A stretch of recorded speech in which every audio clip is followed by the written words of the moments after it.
Welcome everyone to the November 2023 Bible and Beyond Textual Study and Discussion. I'm your host, Lee Isaac Weaver. I'm filling in for Shirley Paulson tonight, and our guest this evening is Reverend Gordon Raynal. Tonight marks the kickoff event of our 2-month series on the Jewishness of Jesus. Gordon's experience as both a teaching elder in the Presbyterian Church USA and registered nurse gives us a wonderful starting place in our study of Jesus and his place within a Jewish context. The title of our discussion tonight is, What are the best words to use for early Jesus people and their work? We'll look at several biblical passages to get ourselves oriented with Jesus's identity and what his mission was all about. Gordon thinks of his mission as a human care movement, which is in complete accord with Jewish or Hebrew faith and practice. Let me introduce y'all to Gordon. Besides being an honorably retired teaching elder of the Presbyterian Church USA and a retired registered nurse, Gordon holds graduate degrees from Union Theological Seminary in Virginia and the Presbyterian School of Christian Education. He did his nursing in the field of inpatient psychiatry, and Shirley came to know his work through his publications with Westar's 4th R magazine. I'm sure this is going to be a fascinating conversation, so welcome, Gordon. Before we get started, we're glad to have you. Before we get started, I want to remind you how much we appreciate our Patreon supporters. Their monthly financial support makes all the Bible and Beyond events possible. And if you haven't seen the podcast, blog posts, and all the courses we're offering, do stop by the Early Christian Text website at earlychristiantext.com to find all the cutting-edge scholarship available for you there. Just remember, we need your help to make it all happen. All right, so Gordon, what do you think? Ready to get started? Let's have at it. All right. Well, first question on the list is, you've pointed out that just the idea of identifying Jesus as Jewish or naming him with some kind of category is a very complex issue. So to get us started on the right track with our topic on the Jewishness of Jesus, could you explain a bit about some of the issues behind the problem of naming and identifying? Well, I think the easiest way from our common experience is to think about filling out a resume. I mean, all the kinds of things. How do you identify yourself on a resume when you go to the doctor's office and have to fill out those forms? Identity itself is a complex and multifactorial thing in general. One way to see this in the New Testament, and I think a very helpful reference point, is in Paul's letter to the Philippians, when he describes himself, he's arguing that he is an apostle, and that's what we're going to get. What is the apostolic mission about? Then he describes himself as a Hebrew of Hebrews, his tribe, his school, the school that he belongs to, his own religious practice. And so those kinds of things are we have right in the New Testament to see how many factors come together. Now, the problem with any titles that we use is that we, of course, tend to work from what we know backwards. But sum it up very simply, the Judaism of the modern world and the Christianity of the modern world began to develop after the Roman-Jewish War. That is, after in 66 to 70, General and then eventually Emperor Vespasian utterly decimated Judea. Hence what that word is, Judeoi. We usually find it translated Jew, but Judah is what he decimated the nation. He destroyed the city. He destroyed the nation, burned down the temple. The throne room was vanquished. Perhaps 1 million people were killed. And so after that, particularly the Pharisee school is what took the traditions and created what we know as the beginning of modern Judaism. And then the third, fourth, and fifth generation of the people who had belonged to what Jesus started began to mold and meld what became Christianity, or Christianities, because it was a plural from the get-go. That's what I want. When you say he was a Jew, well, he's not a Hasidic Jew. He's not a modern Jew in that sense. The term, therefore, I like, and this comes from Philippians, is the most secure ancestral term is to say he was a Hebrew. He was of the Hebraic heritage and lineage. Yes, his family seems to have been from Judah, therefore Judean. So it's okay to call him a Jew. And if he indeed is descended from the tribe of David, then a Judahite is okay. But that doesn't really tell us a lot, other than his broadest category. So if you want the broadest term for him, I'd use the word Hebrew. He was a Hebrew heritage person. So you describe what Jesus started or helped start as a human care movement. And from our conversations, your conversations with Shirley, you see this as in thorough accord with Jewish or Hebrew faith and practice. How do you come to that conclusion? Well, the thing to start with in terms of the practice, let me do it in two ways. Let's start with what does it mean to be a child of Abraham, belonging to the covenant, belonging to the Hebrew people. And if you open Genesis to the 12th chapter, in those first verses, you find the vocation that Yahweh, the God of Israel, the God of the Hebrew people, gives to them, and that is to go be a blessing and bless yourselves and help other people, the earth, bless themselves. The Israelite faith, to use that term, the Hebrew faith, was really a vocation in and for the world. So, number one, this apostolic mission thoroughly accords with that. It secondly accords with the moral and ethical foundations of Israel. Love your neighbor love God with all your heart, mind, and soul. Love your neighbor as yourself. Or as Rabbi Hillel, who lived in the years before Jesus was ministering, said, summed it up delightfully: don't do to other people what you don't want them to do to you. That's the very core of the Hebraic ethic. Just boiled down. I mean, Hillel said it beautifully.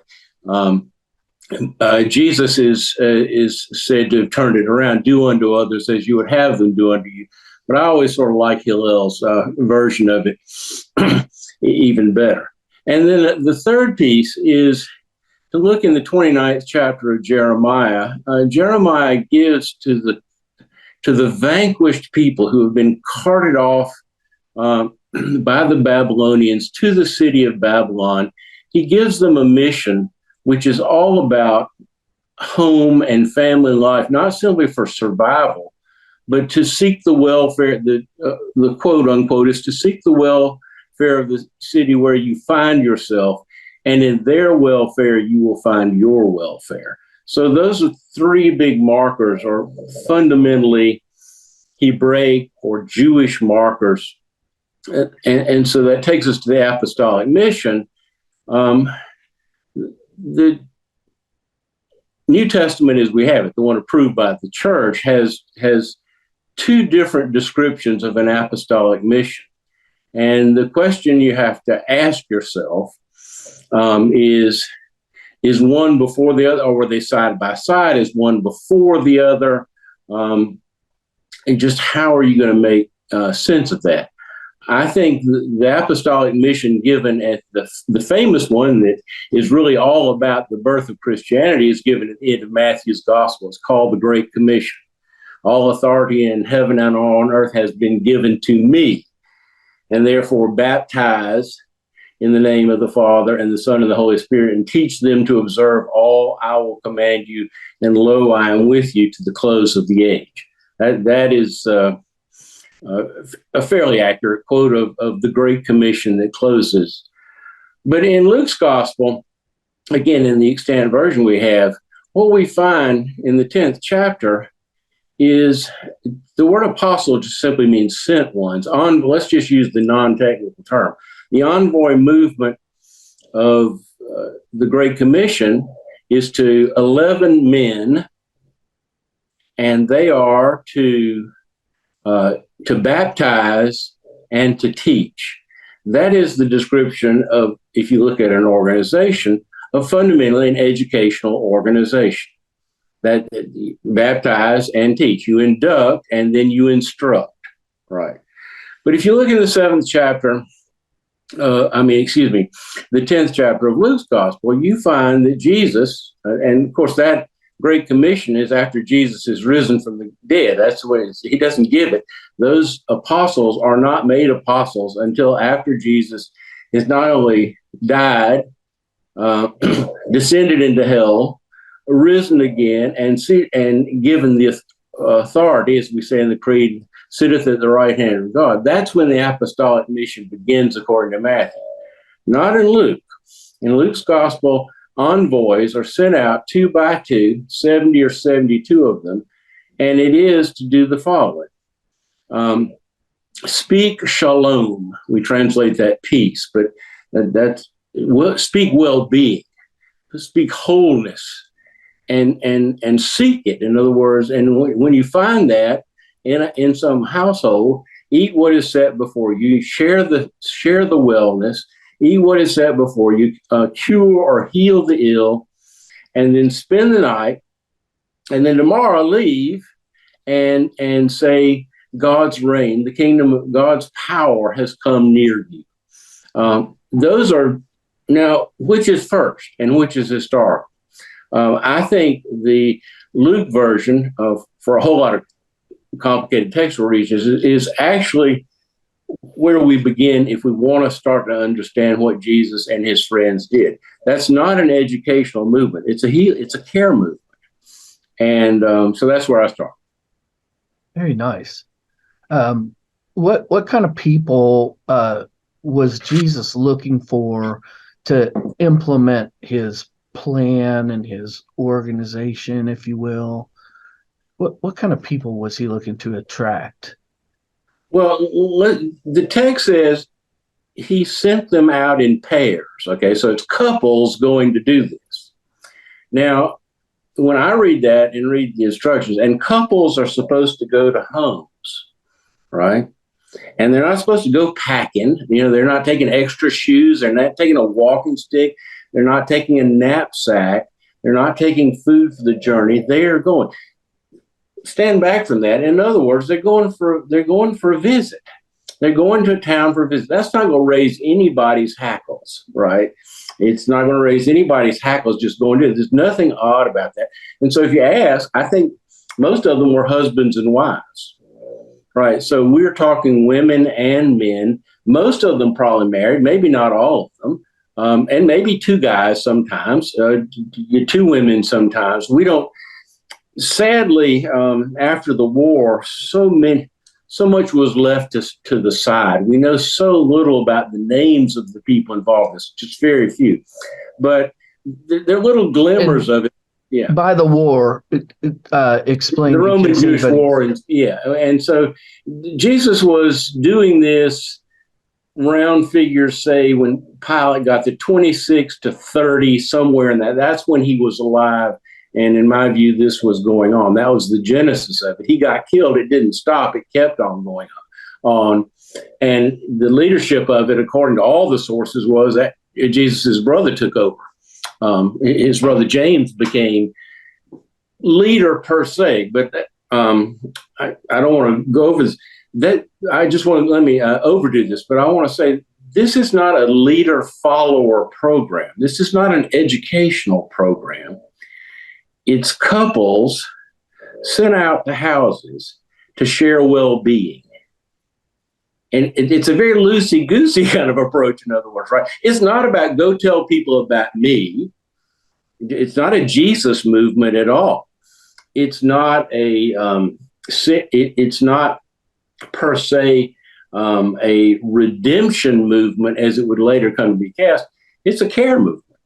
And therefore, and the expectation is ordinary husbands and wives, 2 guys together, 2 women together could go and do this, because what they were charged to do was to share wellness.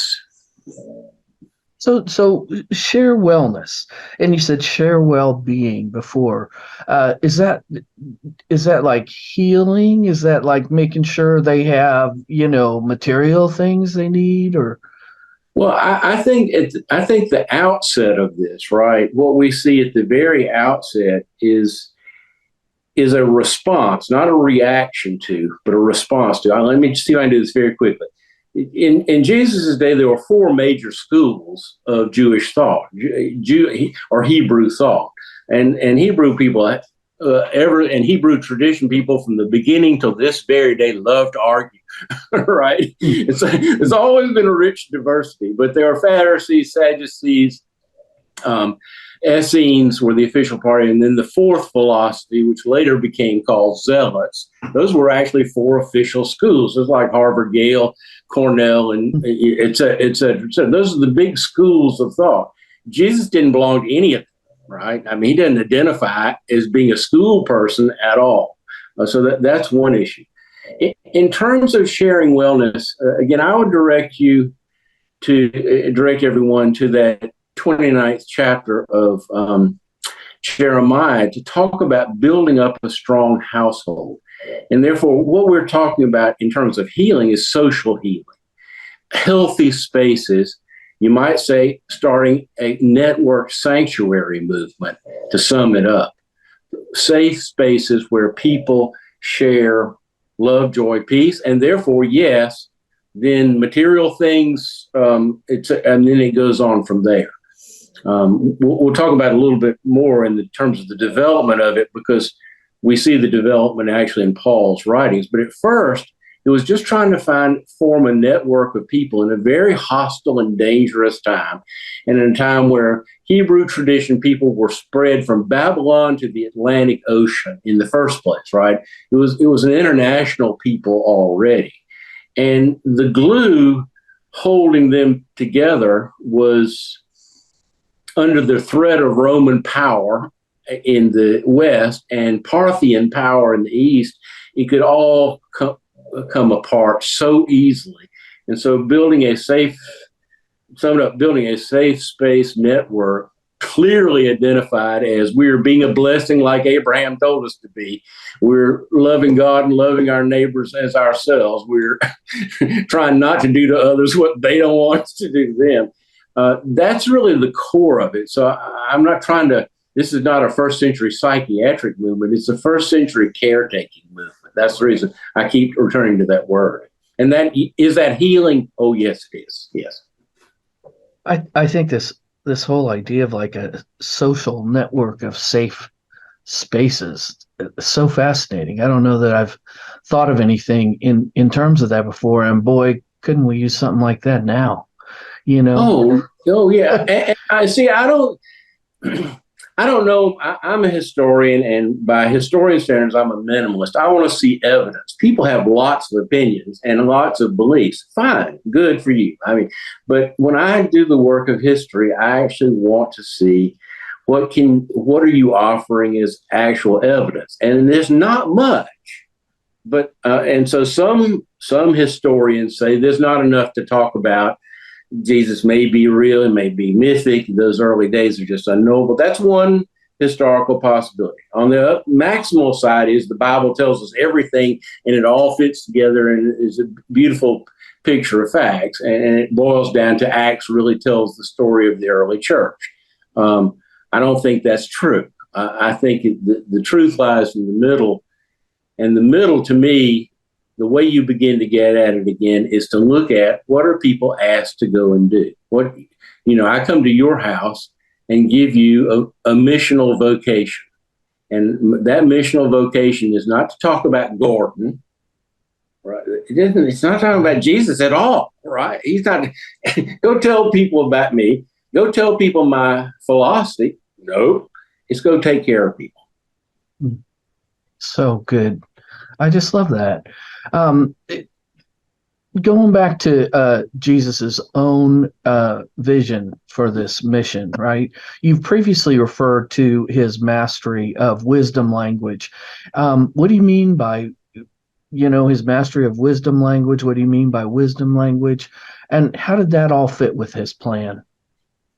Well, I think the one thing that I can securely say, and this is the work that the Jesus Seminar has done so splendidly well, and I cannot recommend highly enough the first volume of their work, the Five Gospels, because they spent almost a decade going through everything attributed to Jesus in the first 300 years to try to get to the voice print. And the bottom line of the voice print comes down to what you actually discover in reading the New Testament is Jesus's brilliance with language is in terms of the parables, the prodigal son, the Samaritan, et cetera, and with a collection of aphorisms, that is, short zingers of statements. Love your enemies, turn the other cheek, right? And what they're carefully emphasize is this is not a world of tape recordings or video recordings, it's voice print. And I think the seminar's conclusion is exactly right. It's wisdom language. So let's stop there. What's wisdom language? It's conversational language that's about awareness raising. It's about, we call it making sense. It is about evoking the senses to pay attention. Consider the birds of the air. Let's not think about the birds of the air. Go get your ornithology book out. It's look at them, right? Look at the lilies of the fields. It's invitational, conversational speech that is aimed at helping the hearer, if they get it, right? There's no guarantee. It's not a lesson. If they are so engaged by that language that their eyes are opened wider, that their ears grow, so to speak, and they hear more than they've heard before. In some, if they gather in through all their senses a larger picture of what's happening right now in their midst, or again, it's not a philosophy invitation. Let's go home and stroke our chins and think about it. It's an invitation in the moment to see bigger and help you. And there's an aim there to help your heart grow bigger. And Jesus's mastery of that language is phenomenal. And what will happen to it, and again, this is good, it's not that it's wrong, is that all those things will get collected like something like the Sermon on the Mount. But that's a sermon, that's taking all of those insight, that evocative language, and turning it into a lesson. Originally, though, Jesus would counsel, come into the little scenes, are, for instance, of the rich man who wants to know about getting to heaven, right? So he tells them the story of the parable of the Good Samaritan. And who's really the righteous one, right? Who is really the righteous one? Because it opens up eyes beyond and thoughts and hopefully hearts than our usual ruts that we walk in. And so as regards that language in terms of the healing ministry, there are two sayings that are provocations. Again, this is provocative speech. The first one is, if you got two good ears, use them. At the very heart of this kind of healing, of seeking to help people's hearts grow, right, is to listen to people. And the second one is there, and it's all over the beginning of Thomas's gospel, is the hidden will be revealed. And what's hidden that's going to be revealed? In our modern time, this is okay. We generally think in terms of psychodynamics, like deep, dark secrets. I think what it means in the first century context is, what is Yahweh doing in your midst that you're not noticing? Mm-hmm. What gifting is going on? And how can you be an agent of that gifting to promote blessing? There's the old Hebrew, all right? To promote healing, to promote health, wellness, and hope. So that's the way. But if the sayings, I'd especially direct people to just let those use your ears. That's not use your brain. It's listen, right? It is pay attention to what somebody's really saying. Now, what we know in the modern world, of course, is that when we feel heard, then we feel understood, then we feel cared for.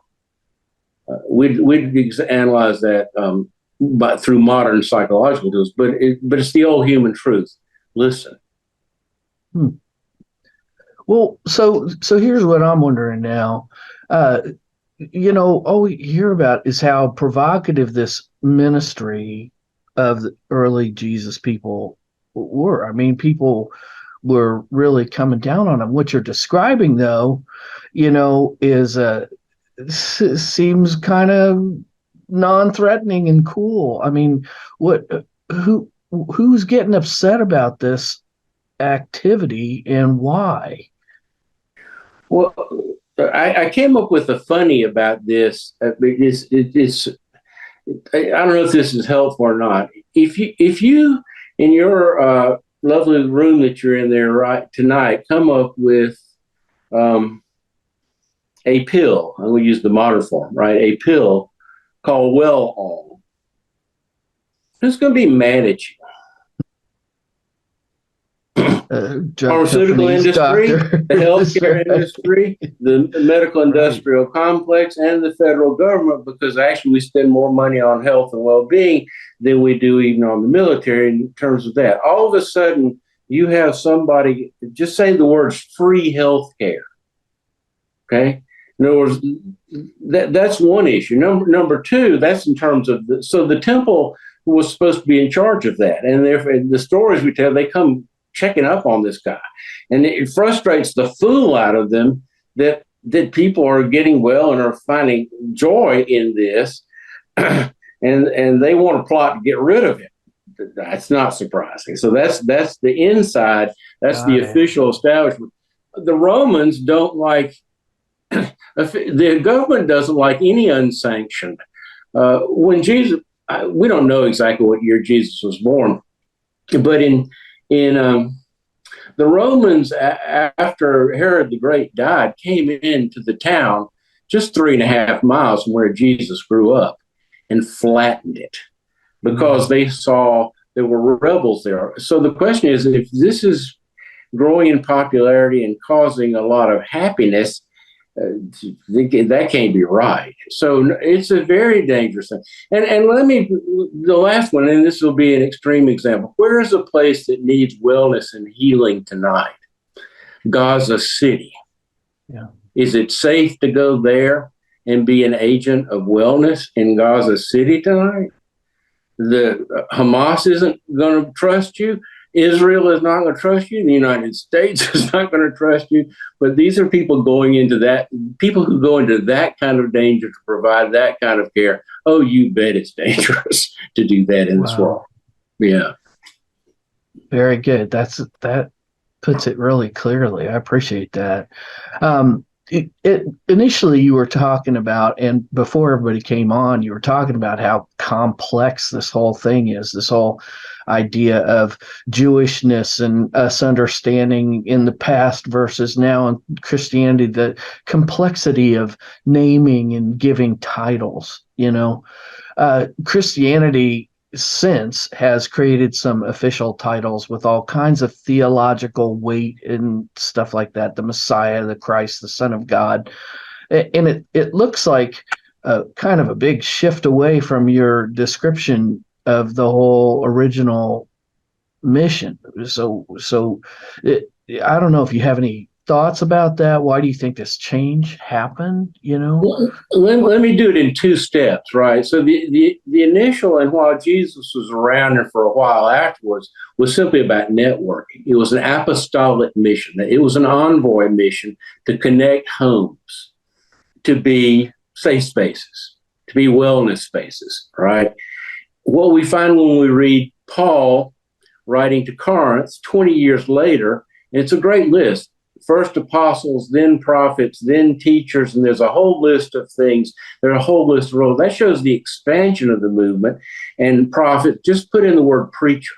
So there are going to be people who take the Bible, which is the Hebrew Bible, not the New Testament, take Torah, and are going to proclaim based on Torah. That's what prophets do. Teachers, you're going to go teach Torah, right? Just you're going to go, there's a rabbinic role develop. But then there are also organizers and professional healers and administrators and people who can speak and translate other languages, spiritual, but I also take just in a movement that took off all across the Western world, regular languages as well. So the first thing is it develops and it grows as a movement to provide all kinds of new services that are not envisioned in just this, in the safe space, the healing movement in the beginning. So that's really the first development. And then notice something, it becomes generational. It becomes international, other people. So here's the thing. Samaritans and Judeans, I will use a gross generalization, they generally tend to hate each other. They had for 1,000 years. Well, Samaritans are welcome in this movement, right? That's problematic, right? And then what Paul argues for is so are Gentile sinners. They're welcomed into this movement. And somewhere around 50, they all had that council and they said, yep, it's for everybody. Why wouldn't a wellness movement be for everybody? Right. So you're getting a mix of people, and then you're having, if you do a generation by 20 years, so if Jesus died, 50 is one generation, 70 is the second generation, the war is 66 to 70. So then post-war, you're talking third and fourth generation people responding to a trauma that is equivalent to the aliens coming and flattening New York City and Washington, D.C. And so who are we now? And that became an enormous question across people of the Hebrew tradition. Modern Samaritanism, which is still as much Israelite religion, they kept going. There are only about 800 of them left, but for these 2,000 years, the Samaritans claim this heritage. The surviving school led by the Pharisees are the ones who claim that heritage and created what we know as modern Judaism, rabbinic Judaism. And that's the beginning time. And these third and fourth generation people of this movement. So you're talking about growing up as a kid, maturing as an adult, and then seeing your children have children. How are you going to carry this tradition forth? And that's where we shift from then the apostolic mission becomes the Great Commission. Notice this. It's to baptize, therefore induct, right? Find new citizens, wash them just as sure as the children of Israel went through the waters of the Red Sea to find freedom. You're going to take your children through the waters of baptism to find this new life, right? This new life in Christ. And then the teaching role, the preacherly, teacherling role becomes primary and therefore about Jesus. Well, who was he? Just open up a challenge for your readers tonight. Just take out your New Testament alone. Forget your extra canonical text and look at how many titles they called him. Lord, Master, Savior, Christ, Son of Man, Son of God, Good Shepherd. The New Testament, one of my favorites, and I think actually still a fairly useful one, is the pioneer and perfecter of our faith, the one who completes us, right? That's from Hebrews. So we're talking after a traumatic war, then the bottom line of it is Jesus became understood as the very epitome of the healing movement himself. He was the sum of it, and therefore, if you're in him, so to speak, in relationship to him, you have that healing in you, and therefore you carry it out, right? So it's not a traumatic big change. It's just that I think Jesus would just sort of chuckle, right? If we're here around, he's sort of, okay, I'm David's heir, fine, whatever. I'm Solomon back in the flesh, spouting all divine wisdom. But I think the question he would ask of us and what hopefully the Christian tradition asked of us, and hopefully the Jewish tradition asked of Jews. And as Islam hails Jesus as the greatest prophet of Islam until the revealing prophet of Muhammad, right? In the Quran, Jesus is the greatest prophet of all. It is in all. I would sum it up in the end of John's gospel as John's wonderful picture. To Jesus, to Peter, do you love me more than these? Feed my sheep. So in other words, I don't think the titling, if you get stuck in the titling, then that's one thing. But where's the titling pointing you? And the titling to me points back to what Jesus and his buddies, the men and women who were his friends at first in the expanding network, did in terms of taking care of each other. Mm. Now once you get into Europe, 2nd, 3rd, 4th century, then it all gets philosophized, and then people argue about all manner of things. And 2,000 years later, I'm a Presbyterian. I don't know if you're a church member or not, or an agnostic, what your attachment to Jesus is. We're all attached to him in a lot of ways if you're listening tonight. And we could talk about that till well past midnight. But it points back, in other words, to me. Wow. Well, I don't know if y'all are with me, but there is a lot here to unpack, huh? I think this would be a great time to see if y'all have any questions, if anybody has any comments, any observations on what we've been talking about. If you do, you can either, raise your hand virtually or wave your hands in the air, and we'll notice that you have something to say. Make sure you unmute yourself before you talk. Something that occurred to me was Peggy has something to say, so go for it, Peggy. Well, I don't want to interrupt you, but one other way, some people get shy and they want to just write their question in the chat, and I'm not shy, and I will share the question. Okay. I do have one question I missed when you were talking about the 5 volumes that you highly recommended, and especially the first volume, we ought to just read it cover to cover. Which 5 volumes was that? Oh, it's the first publication by the Jesus Seminar. It's called The 5 Gospels. Okay, Jesus Seminar. Yeah, it's the Westar Institute. You look under. Yes, they can get to it from Westar's website. So that's westarinstitute.org, isn't it? All right. Westar.org. Yes. Thank you. You're welcome. And I'll watch for other questions that are much more profound. And thanks for bringing that up about putting questions in the chat. And thanks, Philip, for putting the link there. Anybody who's looking for the link to those, it's in the chat right now. So who else has thoughts or questions for Gordon?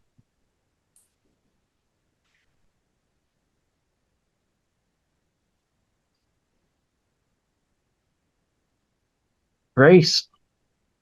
Hi, can you hear me? We can. Okay. Well, Gordon, I just want to say thank you for explaining it in a way that I was able to follow you and understand, because I had totally forgot about the 70-year war. The war in 70, where there was such a battle, especially now with the battle going on there, and how, it's really just marvelous how through such dedicated people we have Christianity today. So I just want to say thank you for explaining all these hundreds of years and centuries of years in a way that I hopefully will be able to share it with others so they also understand. Oh, you're most welcome. Again, I think what's I don't. Let me put it like this. I mean, how you use words is important. For instance, and so that's the reason. Shirley wanted to talk about Jewish. Why? Jesus is not a modern rabbinic Jewish any more than he's a modern Christian, right? I'm a Presbyterian. Jesus is not a Presbyterian or a Methodist or a Baptist or whatever. that's to put on him all kinds of stuff that happened later in time. But to get back to the time, I just ask you, just meditate upon that mission agenda. Again, it is found as in the New Testament in the 10th chapter of Luke. Another resource to think about Jesus and his language is a book by Burton Mack, and I don't have the exact title. It's on the Q Gospel. It's the scholarly gospel known as Q, which is probably the earliest written stuff we have. And the international study of Q, it goes through the layers. And the thing is, if you read the mission agenda, it is there in Q1. It doesn't change in Q2. It doesn't change in QT. And darn if Luke, right at the very end of this process, maybe 80 years later, puts it right in there. Now, he dresses it up around it, but that old mission is there. Couples, go be well-being sharers. That's what it is. Not go talk about me. It's not go start Gaza doesn't need a school tonight. I'm not dissing education. But when there's trauma and suffering, what people need is care and safety. And that's what they did. That's the reason it took off, because it worked. It was a really wise idea, and it was effective, and it worked. And it was very dangerous. It cost Jesus his life. John's brother James was killed for it. Stephen, according to Acts, was killed for it. Jesus' own brother James was killed for it. Josephus, the history Josephus puts together, the only person besides Jesus in the first century mentioned are not Peter or Paul or any of those other people. It's his brother. And his brother ran, so to speak, was the lead coordinator for this effort for 3 decades after Jesus died. And eventually a high priest didn't like it and had him killed. And Josephus notes that. So it's very dangerous to go do this kind of work. But it worked. So yes, and it hopefully it lives on and lives today in whatever way we approach this tradition. Gordon Toto has a question, and he says, you started to say something about the 4 types of Hebrews. Which was Jesus, if any? Jesus, I don't think he would belong to any of, what I meant were there are 4 schools of thought. And they were, just think of again, like, universities, their curriculum, right? The Pharisees were by far the biggest school of thought. And they're the ones that survived the war. The Sadducees did not survive the war. The Essenes did not survive the war. In the last 50 years, all of a sudden we have the Dead Sea Scrolls, and so we know more about the Essenes than we used to. And then basically the 4th philosophy ended up being called Zealots. They were all killed by the Romans. So 3 of the 4 schools of thought, again, just think of Columbia University, Yale University, Dartmouth being destroyed, and only Harvard is the one to go on, so to speak, right? That's what we're talking. But I want to always raise a finger. In terms of Hebrew tradition, the Samaritans were also Hebrew tradition people, just as much as the Judeans were. Just as much. So there were really 5 ways of being Hebraic in Jesus's time. As to which school, I don't think he was. He never tells us. The one thing that Jesus says about himself that I do think is historical is that the people who don't like him come to him and complain about John the Baptizer and himself. And Jesus' summary words, paraphrased, are, well, you say, John is crazy and I'm a drunk because I like to eat with my tax collectors and sinners. And Jesus' description is sort of an awful, well, wisdom is justified by all of her children. it's sort of a tongue-in-cheek kind of response, which actually I think is pretty dead on Ringer's right. Number one, there's a smile there. The best I listened to Jesus, I think he was a funny fellow, and I think he had a big heart. I mean, and the expression of that is in the movement itself. In other words, it's not I don't know much about him, but this movement is all about taking care of people. Don has a question here in the chat. Do you ever think about the words of Jesus were not written down for many years, and we hang on each word? Do we even have it right, what he actually said? No disrespect, just wonder how we even know what he said. Well, I want you to look at both the 5 Gospels and then look at Burton Mack's book on Q. I think that's the Q Gospel. I think that'll tell you, you can then judge for yourself how scholars go about doing this. But let me just do this very simply. A stitch in time saves 9. Too many cooks spoil the soup. Right? Those are common wisdom sayings that come up in conversational language that are about awareness, creating what's going on. There are too many cooks spoil the soup. Boy, the kitchen's getting to be a crowded place. You realize I need to clear out so mama or daddy or uncle can cook the meal, and let's quit pestering him. That's what a wisdom saying does.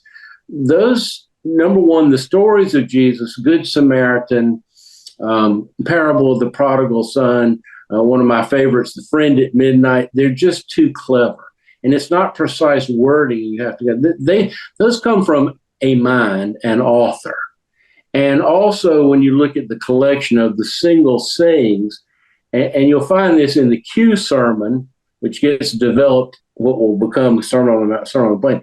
There are a sequence of sayings. You can just read each one at a time. Take them out of the sermon, right? But then they do flow together, and there's a very clear, foundationally Hebrew way of seeing God. Recite the 23rd Psalm, read Psalm 103, read Isaiah 55 about the way of Yahweh. And it's interesting that what this group originally was called, and Luke says so, what this original effort was called was simply the way. And if you read Psalm 23, everybody loves it, knows it.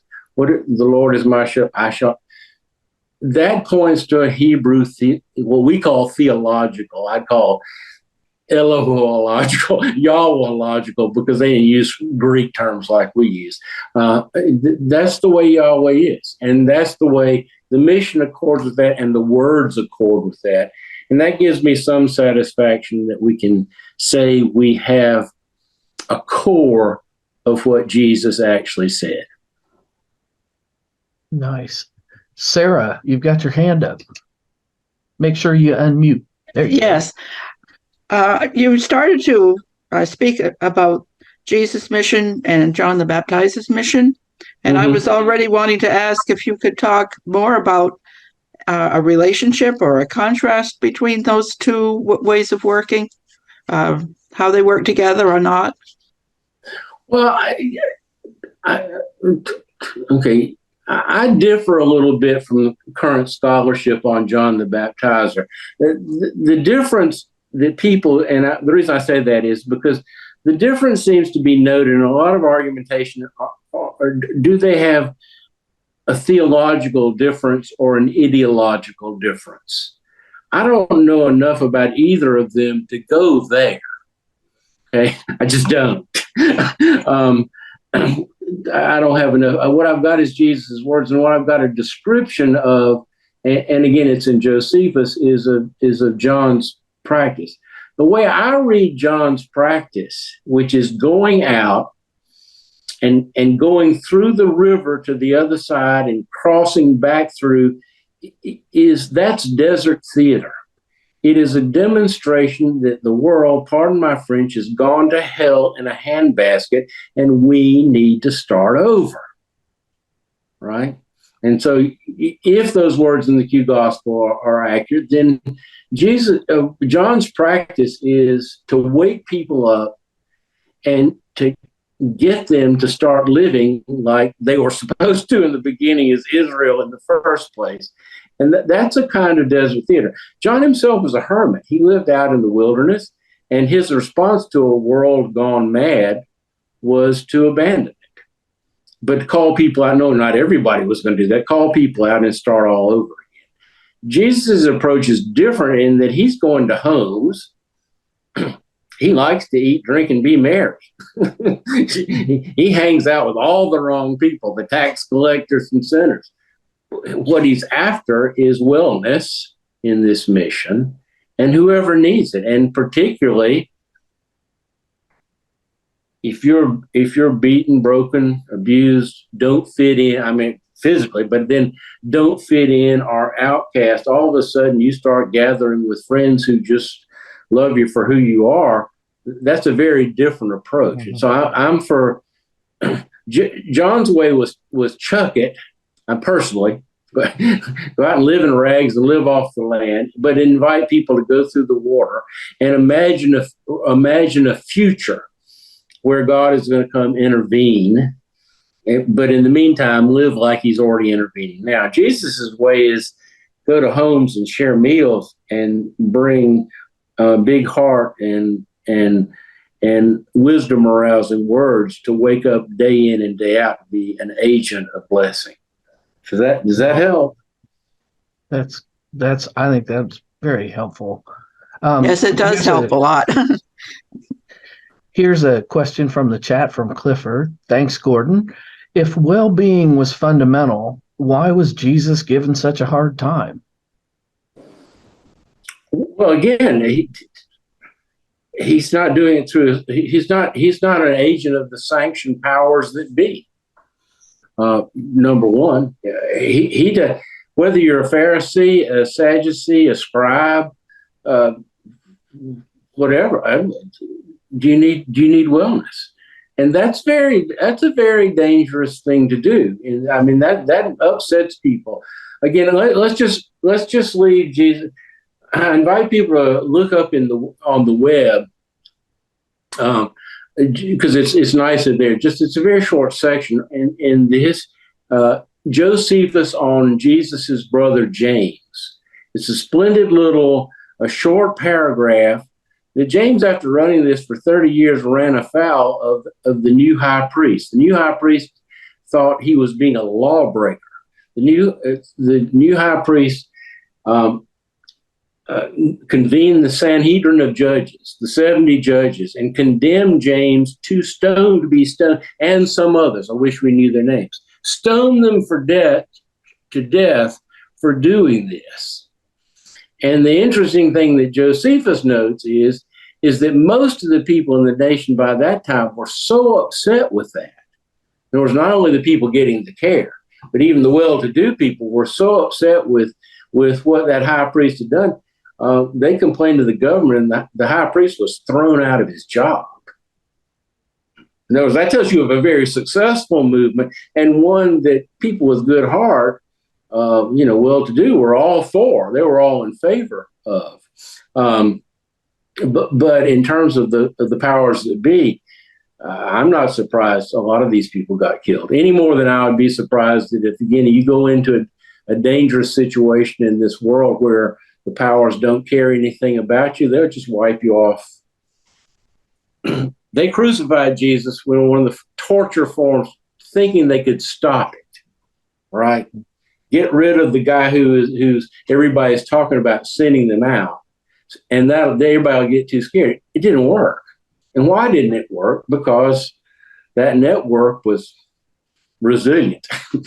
They kept taking care of people, whatever Washington, D.C., so to speak, said about it, or whatever your religious authority said, but they just kept doing it. So. Grace, you had another comment or question? I did. And let's go back to John the Baptist's teachings and Jesus. And you can tell me if I'm unique in this thought or if it's pretty much accepted by most people. But, John was supposed to prepare the way of Christ.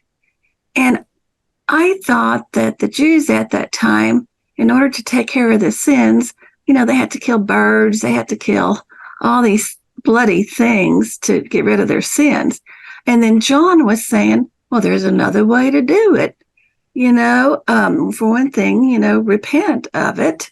And then he was putting them in the water to be cleansed because, and there's another way to do it. And then when Jesus came along and he was telling the Pharisees, the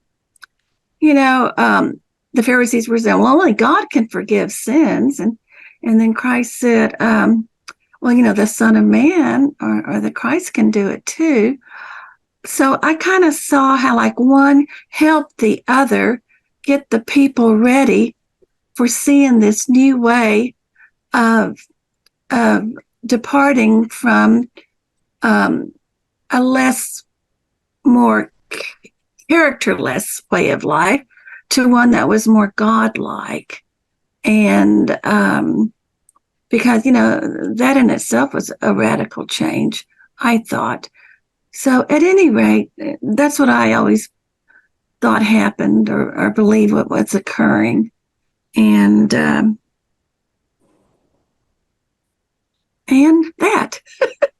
Grace. Where you and I may agree or disagree, and I do it respectfully, is I think the story that you're telling is precisely a nice sum of the story that began to be told after 70 AD. That's a gospel story. And in my view, the Gospels put a lot of words in Jesus's mouth and John the Baptizer's mouth. They're not lying. It has to do with shaping what are parables. Parables are all about truth. This is not about creating something that doesn't exist. It becomes a focus after the temple is gone.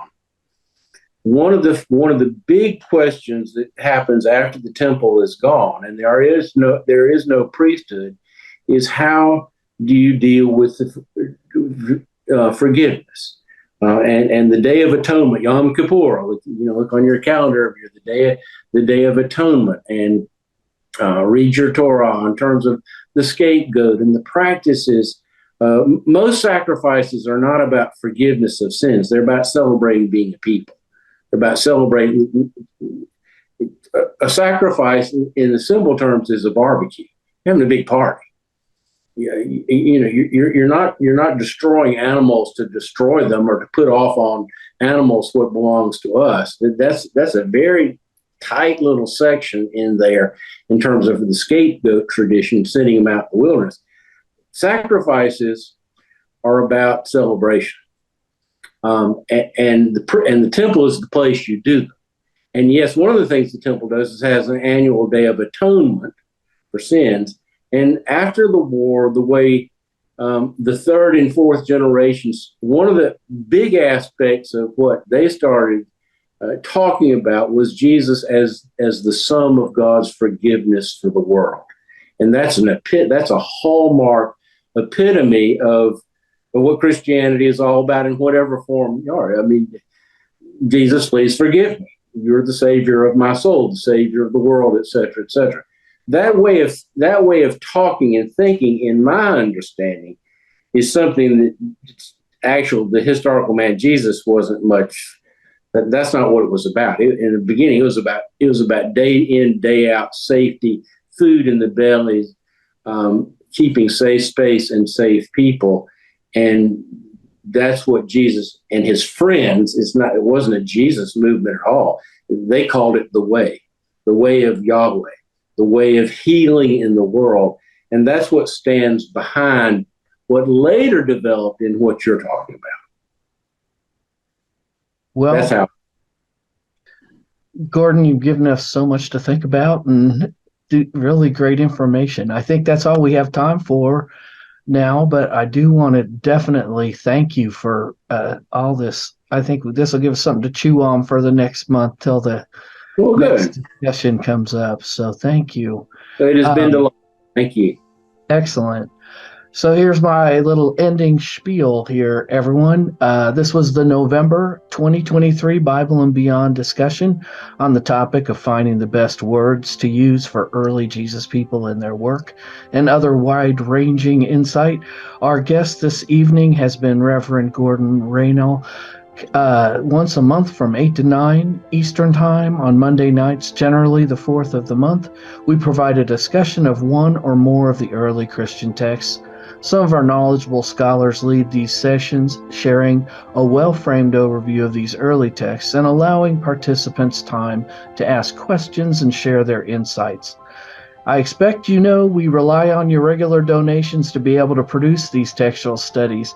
We want to especially thank those of you who have pledged your support on Patreon. You're the ones that are keeping us going. If you haven't become a subscriber yet, please do go to patreon.com/Bible and Beyond to make a monthly pledge, or PayPal or checks are always welcome options as well. It's all appreciated. And check our website, earlychristiantext.com, for details. Next month, we'll continue our 2-month series on the Jewishness of Jesus with Dr. Robert Miller. His topic is on the meaning of atonement in connection with Jesus.